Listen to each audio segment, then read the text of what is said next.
बोलिए सदगुरु कबीर साहेब की जय। आप सबके समक्ष एक भजन प्रस्तुत है। काया बौरी रे चलत प्राण काहे रोई, काया बौरी रे काया बौरी रे चलत प्राण काहे रोई, काया बौरी रे। काया पाए बहुत सुख किन्हो, निति उठी मल मली धोई। काया पाए बहुत सुख किन्हो, नित उठी मल मली धोई। सोतन छिया छार हो जई हैं, सोतन छिया छार हो जई हैं। नाम न लई है कोई रे, काया बौरी रे काया बौरी रे चलत प्राण काहे रोई, काया बौरी रे। कहत प्राण सुन काया बौरी, मोर तोर संग न होई। कहत प्राण सुन काया बौरी, मोर तोर संग न होई। तो यस मित्र बहुत हम त्यागा, तो यस मित्र बहुत हम त्यागा। संग न लीना कोई रे, काया बौरी रे काया बौरी रे चलत प्राण काहे रोई, काया बौरी रे। लट छिटकाए माता रोवे, खाट पकड़ के भाई। लट छिटकाए माता जी रोवे, खाट पकड़ के भाई। आंगन बैठी तिरिया रोवे हो, आंगन बैठी तिरिया रोवे। हंस अकेला जाई रे, काया बौरी रे काया बौरी रे चलत प्राण काहे रोई, काया बौरी रे। शिव सन कादिक यौ ब्रह्मादिक, शेष सहस मुख होई। शिव सन कादिक अब्रह्मादिक, शेष सहस मुख होई। जो जो जन्म लिया वसुधा में, जो जो जन्म लिया वसुधा में। थिर न रहो है कोई रे, काया बौरी रे काया बौरी रे चलत प्राण काहे रोई, काया बौरी रे काया बौरी रे चलत प्राण काहे रोई, काया बौरी रे। पाप पुण्य दो जन्म संघाती, समुझ देख नर लोई। पाप पुण्य दो जन्म संघाती, समुझ देख नर लोई। कहत कबीर अभियंतर की गति हो, कहत कबीर अभियंतर की गति। जानत बिरला कोई रे, काया बौरी रे काया बौरी रे चलत प्राण काहे रोई, काया बौरी रे काया बौरी रे चलत प्राण काहे रोई, काया बौरी रे।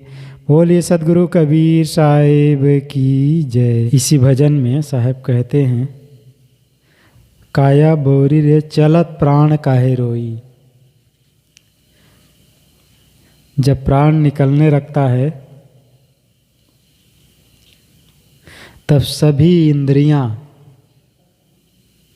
मानव के रोने लगती है। एक रूपक में है, सभी इंद्रियां सिमटने लगती है। कहते हैं कि आंखें बंद हो जाती है, कान से सुनाई नहीं देने लगती है और इन इंद्रियां भी सिकुड़ने लगती है, अब काम करना बंद कर देती है।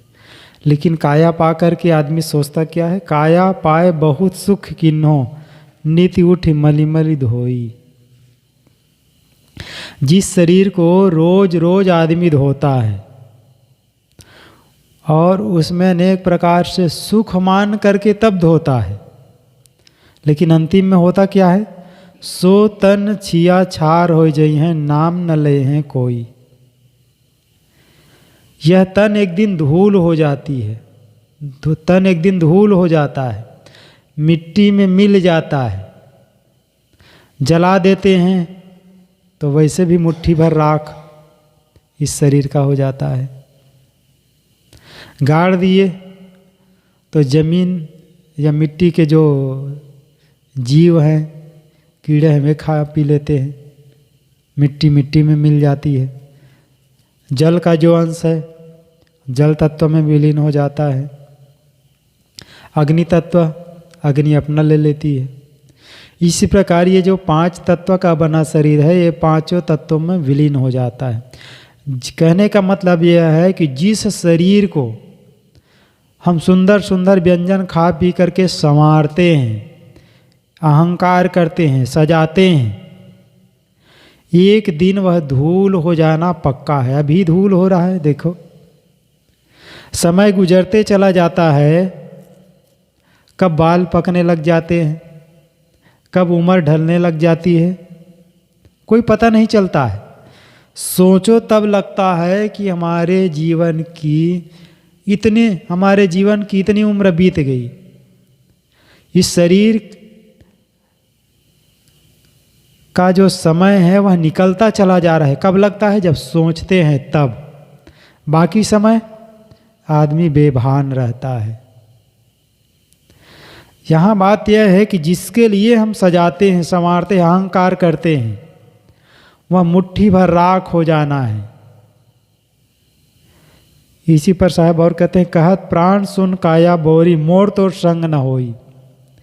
एक बार जब शरीर छूट गया, मतलब जीव इस तत्व से निकल गया, तो माना दोबारा उस शरीर में नहीं मिलना है उस जीव को। यह अलग बात है कि इस शरीर से निकलते ही जिसको फिर से जन्म लेना है, कहते हैं कि यहाँ से निकला कि दूसरे शरीर में प्रवेश कर जाता है। आत्मा है वही तो यहाँ से निकलता है, अपने सूक्ष्म शरीर को लेकर के, सूक्ष्म संस्कारों को लेकर के। अगर मुक्त जीव है तो उसको देह धरने की कोई बात ही नहीं है, गुंजाइश नहीं है, क्योंकि वो आज ही मुक्त है। जिनकी सारी आशाएं, कामनाएं, तृष्णाएं समाप्त है, कोई इच्छा नहीं है, कोई कामना नहीं है किसी प्रकार की, और अपेक्षाएं नहीं है, इच्छाएं नहीं है, वासनाएं नहीं है, वह आज ही मुक्त है। लोग कहते हैं मरने पर मुक्ति मिलेगी। कबीर साहब कहते हैं, जियत न तरे मुँह का तरी हो। अगर आज जीते जी मुक्ति का अनुभव नहीं कर रहे हो तो मरने के बाद कौन ठिकाना है कि तुम मुक्त ही होगे। जो आज बंधा हुआ है, साक्षात देखने में आ रहा है, साक्षात महसूस हो रहा है, मरने पर वह कैसे मुक्त हो जाएगा? जीवन मुक्त पुरुष तो साक्षात दिखता है। अपने गुरुदेव जी के विषय में मैं सोचता हूँ, मैंने बहुत करीब से देखा। ट्रेन में, बस में, प्लेटफार्म पर कहीं बैठे हों या कहीं किसी के घर बैठे हों, एक साथ सभी संतों के साथ में भी बैठे हों, तब भी अलग झलकता था कि उसके अंदर कोई कामनाएं नहीं रही है, कुछ अपेक्षाएं नहीं। महापुरुष अनेक और कोई महापुरुषों को तो देखने को नहीं मिला, लेकिन एक महापुरुष को देख करके हम समझ सकते हैं कि वास्तव में जीवन मुक्त पुरुषों की दशा कैसी होती है, उनकी मानसिक स्थिति कैसी होती होगी। शायद उस अवस्था में हम आ पाएं तो हम समझ सकते हैं उस अवस्था को। इसलिए कई बार ऐसा होता है, लगता है कि वास्तव में जीवन में कोई सार नहीं, कोई तथ्य नहीं है। शरीर पर देखो, एक रोग छूटता है, दूसरा रोग आ जाता है। वह छूटा भी नहीं रहता है, किसी न किसी प्रकार से और रोग आ जाता है। इसीलिए लोग कहा करते थे 40 के बाद तो बस अब रोग का ही समय है, आदि व्याधि उपाधि का ही समय है। शरीर पाने का सुख अगर मिल गया, जैसे कहा जाता है पहला सुख निरोगी काया, इसका भी सुख आदमी ले पाए तो 20, 25, 30 बरस तक, ज़्यादा से ज़्यादा 40 तक। 40 के बाद का तो ठिकाना नहीं होता है। इसलिए जब जागा तभी सवेरा। शरीर का कोई ठिकाना नहीं है, ठिकाना है अपने मन का। हम अपने मन की दशा को बहुत अच्छी तरह से समझ सकते हैं। अपना ही मन हमें बंधनों में जकड़ता है और अपना ही मन सुलझा करके शांति प्रदान करता है। इसलिए यह मन ही दास है और मन ही ठाकुर है। मन को अगर आप अपने वश में कर लिए तो यह दास है, नौकर बन जाता है, फिर आप जैसा कहेंगे वैसा करेगा। किंतु अगर इस मन को आप जीत नहीं पाए तब वह ठाकुर हो जाएगा, मतलब आपको वह खुद नचाने वाला हो जाएगा। इसलिए कहा गया मन ही को प्रमोदिए मन ही को उपदेश। अपने को संभाल लिए, अपने मन को शांत कर लिए, फिर दुनिया को और कोई उपदेश आप कर सको न कर सको कोई बात नहीं। अपना जीवन निखरना चाहिए, अपना मन निर्मल होना चाहिए। दूसरे के मन को हम ठीक नहीं कर सकते हैं। तो साहब कहते हैं एक बार जब प्राण निकल गया शरीर से, फिर इस शरीर में दोबारा प्राण का आना असंभव है।